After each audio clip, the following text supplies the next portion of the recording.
Hello, and welcome to the Leadership Forum at Silver Bay podcast. For 101 years, business, organizational, community, educational, and citizen leaders have met on the shores of Lake George to address the most pressing human and leadership issues of their times. These leaders have come to the Leadership Forum to understand, shape, and deepen the skills required to lead in an increasingly complex and changing world. Economic, social, political challenges around the globe continue to underscore one essential truth: leadership matters. If you'd like to learn more about the Leadership Forum, please go to www.leadershipforumatsilverbay.com. My name is Rob Salafia. I'm the founder and CEO of Protagonist Consulting Group, as well as a lecturer at MIT Sloan School of Business and an MIT Leadership Center Master Executive Coach, and your host for the Leadership Forum at Silver Bay podcast. I'm joined today by Daina MIddleton. Daina is an amazingly accomplished leader, advisor, and director with a wealth of experience in marketing analytics, global business marketing, and executive coaching, doing this in public, private, and not-for-profit organizations. She's currently Vice Chairperson for the Ansira Partners, the leading global marketing technology and services firm. Daina is also the author of Grace and Grit, published by Bibliomotion. Welcome to the show, Daina. Thank you so much, Rob. It's a delight to be here. You know, I love the title of your book, Grace and Grit. I've been working in the field of executive presence for 40 years, and I always look at it as a combination of confidence and approachability, but I love the grace and grit. I think that's a fantastic premise of a book. What motivated you to write it? Thanks so much for saying that. And it's actually Grace Meets Grit. Oh, Grace Meets Grit. Thank you. Yes. But, well, really what prompted me to write it is I felt like there were so many subtleties in our leadership styles between men and women that I had experienced in the workplace. And I saw other men and women struggle with it. That this whole notion of meeting someone who has a different leadership style than your own, and also having those styles meet within yourself, that really is the notion of Grace Meets Grit, was a compelling topic. And again, it was so subtle in many cases that we're just not having that conversation. We're having many conversations around gender, obviously now, which is great, but not this one. And so that's what really pushed me over the edge. I think there was a moment in time that I think, I had been thinking about it for a while. But when I saw just a brilliant woman get fired in New York because her boss really didn't understand that she made decisions differently than he did, that was really the tipping point for me, that I thought, my goodness, if it could actually cost someone their job, we need to have a deeper, richer conversation, because neither is right or wrong. It's just a different form of decision making. And turns out, as I did my research, I learned that the decisive leadership behavior is by far the most biased behavior. I really love that, this idea of decision making, or when I work with executives mid-career, whatever, I always talk about, thinking about what is their approach to solving problems, and then decision making. And when you see that frustration come in, say, why can't you do it my way? It actually cuts off opportunity or possibility, doesn't it? Well, and oftentimes it's so subtle. So, I've been told, you don't push back like the other CEOs, whom are all men. And then I'll list all the things I've pushed back on.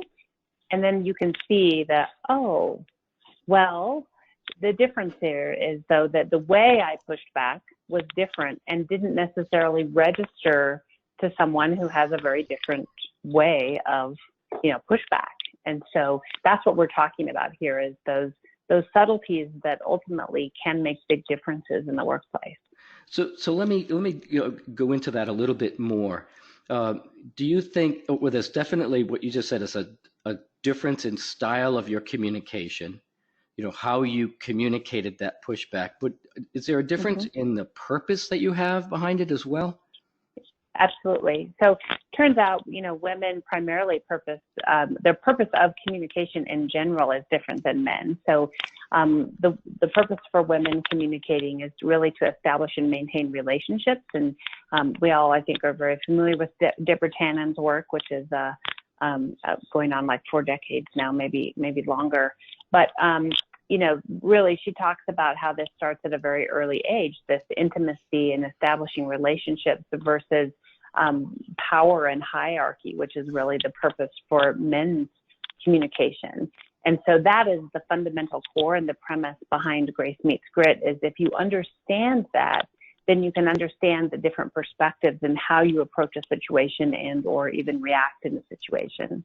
I think there's a great something to clarify there, the difference between intimacy, power, and hierarchy. I see it when if I work with a leadership team or just any sort of team that's working to generate ideas or move to a decision, people don't really listen to when somebody else speaks. They're just waiting for their turn to speak with an idea. They lob that idea over the table, and then nobody pays attention to it, and somebody else lobs another idea. They're all movers. They're all initiators. There's no one listening, and saying, wow, that's a great idea. Like in theater and in improv theater, we talk about the yes and rule. So when somebody gives an idea, recognize something, acknowledge it, legitimize it, build upon it, create some momentum behind it. And then that creates, in and of itself, intimacy. Yes, of course. And also, there's this whole notion of, in order to have a really strong relationship with someone, you need to be equal. And I think this is where, this whole notion of hierarchy becomes somewhat uncomfortable. It can be very uncomfortable for women. We've talked about this, how I'm a big proponent of, as women, we need to be supportive of those below us, beside us, and above us. If we aren't, we can't ask anyone else to be so. But I think this is the lack of comfort that sometimes occurs even between women if a woman gets promoted or gets into a position of power that actually is greater than their own, that it's very uncomfortable. And that's because you've actually disrupted the equilibrium. That's interesting too. It's even in the language that you just used, which is below us, around us, above us. Even that language is language of hierarchy, isn't it? It is. And that's the way in many cases in the workplace, we're very hierarchy focused, like it or not. But I think the workplace seems to bring out or draw attention to that hierarchy more than perhaps in other places in our lives.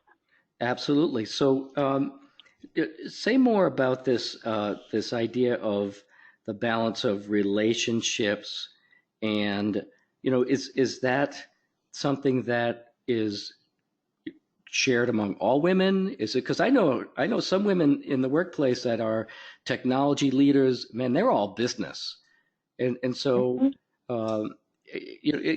talk to us about that. Like how does that balance out? Yeah, well, and I don't know that it balances out, and maybe it shouldn't balance out. So obviously I'm over dramatizing to help us understand, because what I think you're talking about is that obviously men and women, all of us have different and diverse styles, and I'm over dramatizing for effect here. So there's no question that if you think about starting and playing as a young child, girls tend to play in smaller groups. That role playing is a key part of their play. And that role playing all ties into relationships and relationship building and establishing and maintaining intimacy. Boys tend to play in larger groups. There is a purpose around the play. It's about winning or losing. And it's their communication is very directive. All that starts very young.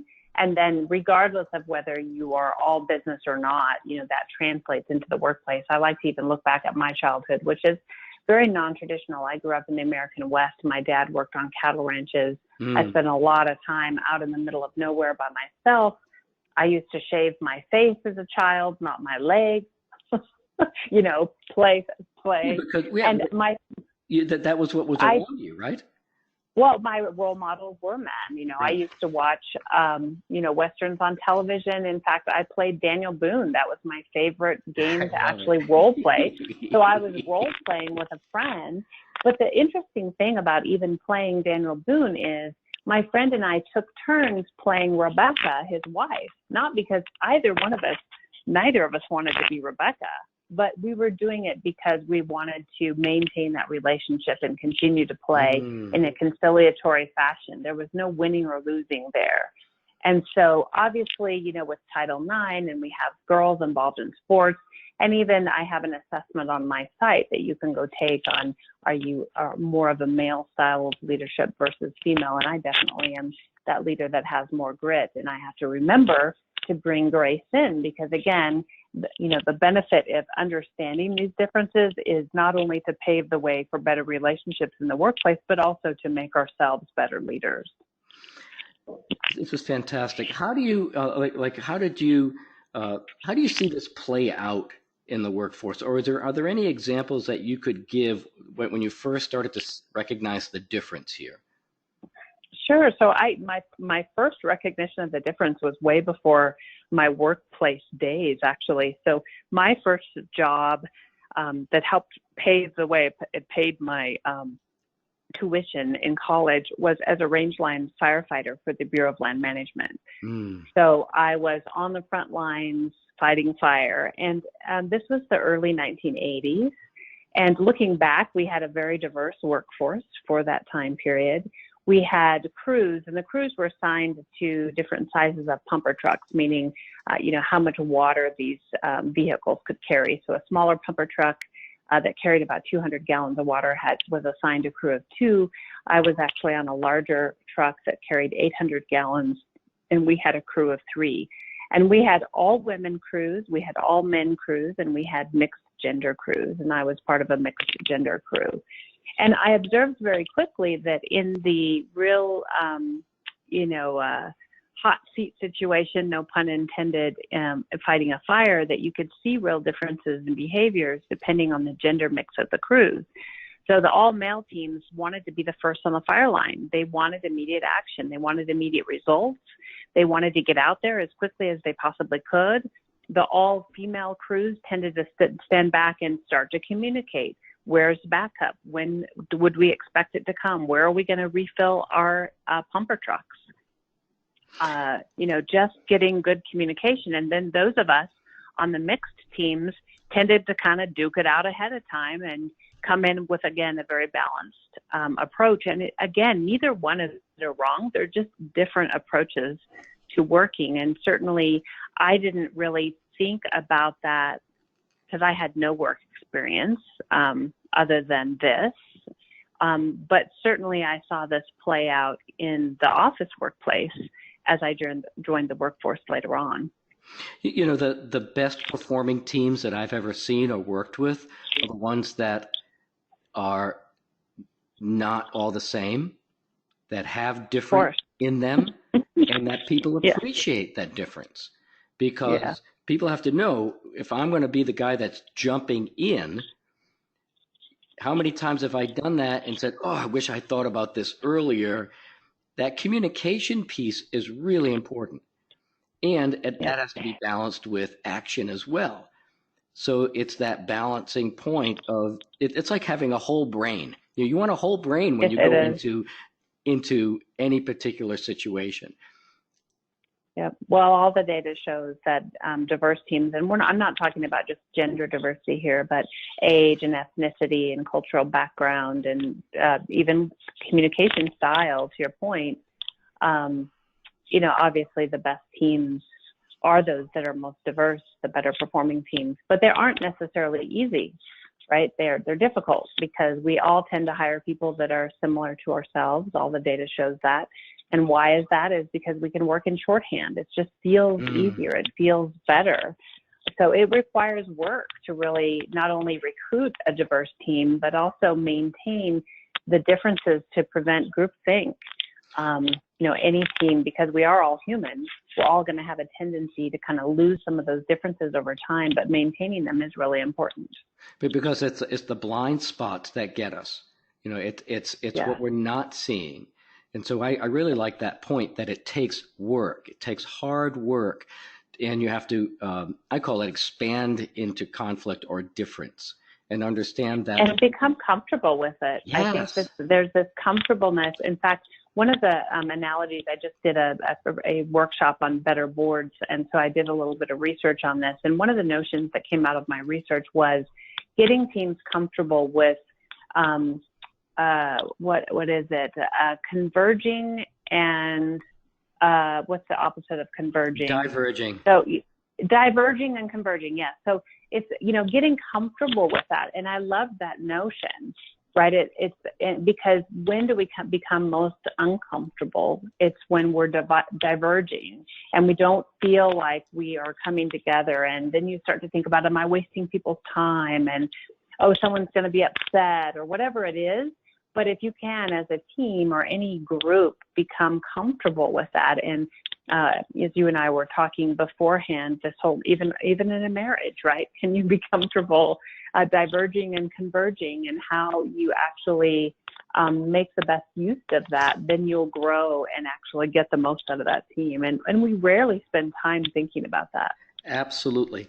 At MIT, they have an adaptability index in their 364 capability model, and interesting. Paradoxical thinking is one of the 5 areas that is critical for adaptability. Being able to hold 2 divergent, different points of view at the same time, and you see it all the time, right? People hold to their position.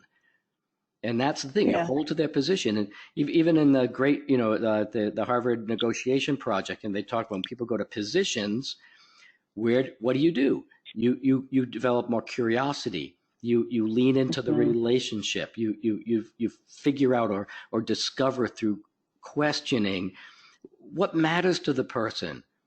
What's behind. So you bring that sense of inquiry and curiosity to those moments. And that's hard because we get stuck in our point of view. Yes. And or even if, we just decide we're going to put all of our energy around it rather than really being able, to your point, exactly, is to step back and being able to have a different perspective and or champion those people who bring that different perspective. Well, you bring up another point too, right? When you have these strong voices in a room, you can look around the table and see how many people haven't talked, how many people are quiet, how many people are not getting their voice in the room or have that point of view. And the leaders that I've worked with that get this understand that everyone's voice matters and that it's critical to get everyone's voice in the room. How do you see that play out in this? Well, absolutely. And what's interesting about all of the research around women's, like this, let's talk about decision making, because I think that's where you're kind of going with that here. There's been a number of studies done in terms of the type of decision making that women generally do versus men do. And obviously we all have a frame in our head of the right way to make a decision. It should be fast, it should be decisive. Everyone should understand it and recognize it, right? Which are generally more of the male style of leadership. And I think that's what's in our head because honestly, statistically, we still have a lot more male leaders. Mm-hmm. Women, on the other hand, tend to be much more collaborative. So they will actually trade off a deadline in order to make a more thorough decision rather than a more immediate one. And they believe that it's their obligation, not just a nice to have. It's their obligation to get everyone else's point of view to bring them along the way. And so that's a great example of, again, how you're getting differences there. And again, that doesn't mean that there aren't collaborative male leaders. There absolutely are. And that doesn't mean that there aren't women who make decisions without involving anyone. There are, right? But generally speaking, we bring these differences to the workplace. And this was a miscommunication when I saw this, a young woman get fired is her boss firmly felt that all of the good ideas came from this woman's team because she had a very collaborative approach to decision making. Mm-hmm. Didn't mean she wasn't an effective decision maker. And so, yes, I mean, having that person who is that leader, regardless of the team or the board or whatever it is, who can read the room and feel and help draw out the contributions of those other people, I think are critical. And you also think there's a role in change management. If you're going through a profound decision within the organization and involving others in that decision also helps really pave the way for change management down the road, which is something obviously all organizations value today. This is, I think it ends up being very situational as well, too, right? So we want to be able to have a balance, Sure. like certain styles, like taking the time to reach out, draw people in, because you get more buy-in when you involve people rather than just putting a decision on them. And there are other times when a decision just has to be made, and you have to be able to read the moment and read the situation Totally. and flex. Yeah, and this is the mistake that both parties make, right?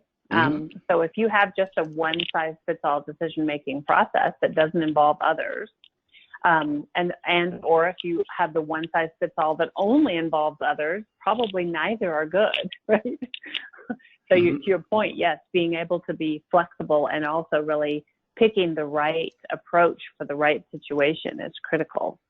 So you talk about leadership behaviors. There are 6 of them in the book: inspiring, driven, decisive, confident, resilient, and powerful. How did you come up with those? And I know there's one that we're going to be working with predominantly when we go to the Leadership Forum at Silver Bay, of which you're going to be one of the primary provocateurs and speakers there. But tell us a little bit more about those behaviors. Sure. So obviously, I think you could look at them at face value and say, gee, if I had a leader that had all of those attributes or was able to demonstrate those behaviors in an effective way, we would all be happy, right? However, I guess I had to pick because there's no perfect set of leadership behaviors. And so I chose them based on those that generally had some real differences and or nuances that had an impact in the workplace. So again, there's no magic necessarily to the 6. I felt it's good to really talk through a variety of behaviors, not just one or two, but yes, and we're going to talk about resilience, which is one of my favorites. And obviously, I don't speak of grit in this manner in the book, but if you follow the likes of Angela Duckworth and others, her descriptor of resilience is grit. And we all know that resilience is one of the key differentiators in terms of individual and even team success. And so, yes, that's what I'm going to be spending time on at Silver Bay. So describe your like how do you see resilience? I mean, this is something I am intimately familiar with, having a very divergent career myself. Starting out as a performing artist, I made many transitions. But one thing that I did that was critical was I didn't make a transition and leave the rest of what I did behind. I took it all with me, right? So I took the best of what I had from before with me. But what is resilience like? Give some examples of when you've seen someone that exhibits resilience. Sure. So I think that was actually, your description was actually a perfect example of that. So obviously we've talked about, resilience can be the difference on whether someone succeeds or fails. And really when we endure a hardship or we come face to face with a challenge, the most resilient people find the bright spots and push through the challenges to get to the other side. I think what is really important is that they don't make light or ignore the actual challenge or the failure. They acknowledge it in some way, but they use it also as an opportunity to learn, and they don't let it stop them. It isn't the be end to all. And so your description, I think, is great, because what you're saying is you acknowledged it and you even learned from that, and you took pieces from that failure and used it to your benefit to get to the other side. And that is, by definition, I think, a great example of someone who is resilient. Well, it's a learning orientation, isn't it? It's not a fixed mindset. The growth mindset is a big part of it, yeah. And I think a lot of people don't necessarily understand what a growth mindset is.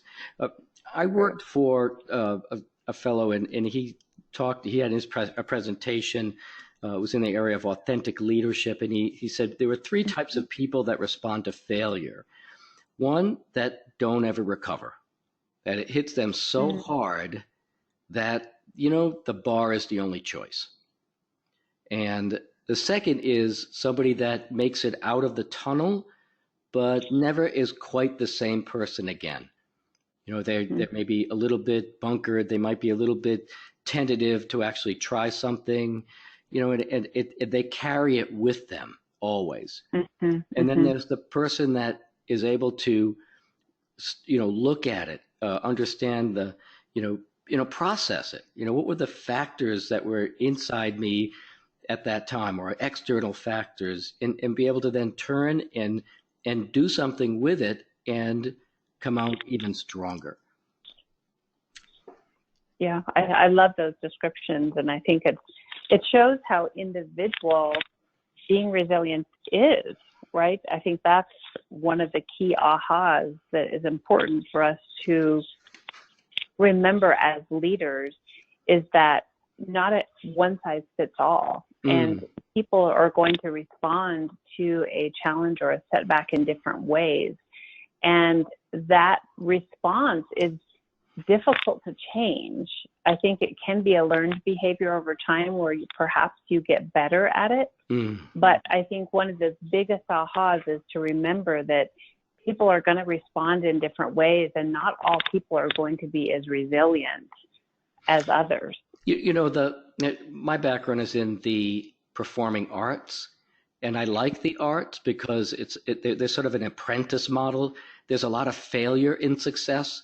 You try something, some things go well, some things don't. You come back, you look at it, you have a coach, you figure it out, you go try it again. I would imagine in your background, being on a ranch growing up, it's probably much the same thing. It's like have you ever roped a cow? Have you ever done that? Yeah, right. Did Have I ever fallen off a horse? Right, and exactly. Multiple times, yes. Yeah, so. Yes. I mean, I think this is one of the reasons why I raised my kids in we had a small acreage outside of Boise, Idaho, that was pretty remote. And I felt it was important for them to fail. I do think that if they don't ever experience failure, then you're right. The first time that can happen can be devastating. And the reality of the world that we live in, even outside of the workplace, is we all are going to fail, and that's okay. In fact, I think it's what the smart Cubans say: you only have to succeed once. Well, that's what the Japanese say, right? You say success is getting knocked down 7 and getting up 8. Yes. Yeah. So, I mean, but we tend to focus so much on failure as being a negative thing, rather than understanding that failure is just part of the world that we live in. And the whole point is to learn from that and get up and go on. Isn't this something that Brené Brown talks about a lot? It's like we carry a lot of shame with those failures. Yes. Imagine if you could spend that on something else, right? Yes, that energy that you spend on that, you carry on that, whether it's guilt or shame or embarrassment, where we're all on this long journey of life together, and it's always a learning journey. Yeah. And allowing people to have their own learning journey. So this, again, of course, is my main message when we talk about this, because I'm working with several leaders on this who tend to be, both of them are extremely resilient leaders themselves, but they have also an exceptionally low tolerance for others who aren't as resilient. Yeah. And that can really cause a lack of empathy and a lack of understanding. And again, I think one of the most important things to remember as a leader, if we're truly going to tap the influence potential of a variety of people within our team, is to remember that we need to allow people to have that journey. And so what do we do as a team to try to regardless of where those people fall on that path, come out resilient as an organization or as a team? You know, in that is such a great observation and a great message, because maybe that person is not perfectly utilized. Maybe they're not, putting their gifts and talents to the best and highest use. Maybe they would be better, and would shine in a different way in a different place. So isn't it that? And maybe they could even help others get through that pain and that grief part of that process, whereas you have the resilient people who are already moving on, right? Correct. But, right. So how do you leverage the ability of really that pain experience and being paralyzed? Again, we tend to not think about that at all. Yeah. I worked at Boston University's Center for Psychiatric Rehabilitation for 5 years between being a performing artist and going into corporate learning. And what I saw were the people that came out of recovery and were able to actually be successful, because they had such a fresh experience of it, they were the ones that were most effective in helping others. So we really are one step like even as a coach. Somebody said this to me the other day, my friend Michael at MIT, and he said, yeah, we're only one step ahead of the people that we're coaching anyway. So, and really that's it, that's it. Yeah. So how does let's just recap, how does a leader go about making this shift, this building resilience, or balancing, as you said, grace meets grit? Yeah. So I think let's talk about this resilience piece and, how to build a resilient team. And because some of the same attributes, I think, are there for Grace Meets Grit in terms of an appreciation, that learning mindset, understanding people have different approaches and styles. And that learning mentality, I think, is great for all cases, for any leader, especially one, don't punish the mistakes, celebrate the failures and successes, perhaps, so that you kind of are embracing the lesson and supporting the team in terms of applying it toward, that future learning, I think is so critical. So I want to interject right there. That's really important. In other words, normalizing mistakes and failure. You're normalizing it, right? You're not calling it out and penalizing it. You're saying, okay, that's a good after action review process almost.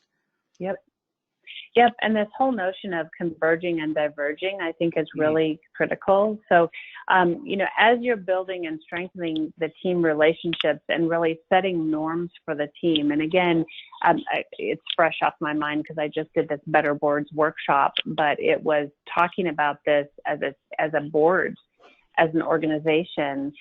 How do we actually all have that on our radar as members of the board, so that we can say, if we're beginning to get uncomfortable because we're diverging, everyone can really kind of touch that touchstone and say, oh, we're diverging right now. And that's okay. I trust my leader because he or she is going to bring us back together. We're going to converge again, but we need to diverge for a moment to make sure we get the most out of the team. And I think, having those conscious conversations is so critical, and we so rarely take the time to actually do that. I liked what you just did, is you gave language to the experience. And so when people can have a common language, and just like you said, well, I can see that we're diverging, and that's okay. But you notice it. There's an observational component there, and people go, oh, yeah, that's right. And you lift people up and out of the immediacy of it to observe it and go, right, okay, we're okay with that. And then you keep moving. But that observation and language is really critical. It's so funny you say that, because that was the exact reason why I gave the book Grace Meets Grit, is that, I could take myself to say that my team will say, Daina, you forgot Grace at home today. Can you go get her? And it's, that's right. It's like, oh yeah, I am being a little harsh. I need to back off. We all have our our where home is for us, Yes, but that's so much better than men do this or women do this, right? I mean, Exactly. Having that language and having the intentionality, I think, is key, along with all of the other things that I think really make teams great, which is, spending the time and energy to really strengthen and build the team at the core, which I know you and I spend a lot of time with teams doing just that, maintaining the clear goals and overall purpose that everyone can really embrace. They understand their contribution as well as the purpose of the entire team.